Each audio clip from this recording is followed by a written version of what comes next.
కదా, మీకు ఏ విధంగా అనిపిస్తుంది? చాలా మంది అవి నచ్చలేదు. సంక్షేమ పథకాలు ఉన్నాయి కదా, అమలు చేయలేదని చాలా మంది నారాజు. అంటే మీకు ఎట్లా అనిపిస్తుంది? నచ్చుతుందా నచ్చుతలేదా? నచ్చలేదు, ఎంతైనా నచ్చలేదు. ఎందుకు నచ్చలేదు? వీళ్ళు చెప్పిన వాగ్దానాలు చేయలే కదా. ఫ్రీ బస్సులు ఇస్తుండే కదా, ఫ్రీ ఫ్రీ బస్ ఒకటే మిగతా చేయలే కదా. దాని గురించి ప్రాబ్లం.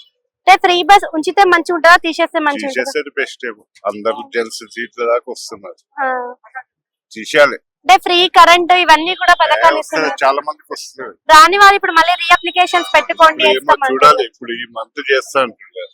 26 జనవరి చూడాలి. ఇప్పుడు ఇందిరమ్మ ఇల్లు గురించి అని చెప్పి సర్వేలు చేస్తున్నారు కదా, సర్వేలు మీకు కరెక్ట్ గా అనిపిస్తున్నాయా? సరే అంటే వస్తున్నాయి, చూడాలి. అది కూడా 26 నుంచి అమలు చేస్తా అంటున్నారు, చూద్దాం. అంటే సర్వే అనేది కరెక్ట్ జరిగిందంటారా? మరి చేస్తున్నారు, సర్వే అయితే చేస్తున్నారు. చాలా మందికి రాలే అంటున్నారు. వచ్చిన వాళ్ళకి వస్తున్నాయి, రాని వాళ్ళకి రాలేదు. వాళ్ళు నారాజు. అంటే లాస్ట్ టైం చూస్తున్నారు కదా, మనకి డబుల్ బెడ్రూమ్ అని చెప్పారు కేసీఆర్ ఇల్లు అని. మరి అప్పుడైతే చాలా మందికి రాలేదు. మరి ఇప్పుడైనా సర్వేలో కరెక్ట్ ఉంది ఇప్పుడైతే తెలుస్తుంది. 26 మంత్ అయితే తెలుస్తుంది. కేసీఆర్ 10 ఏళ్ల పరిపాలన చూసినారు, రేవంత్ సంవత్సరం నుంచి చూస్తున్నారు.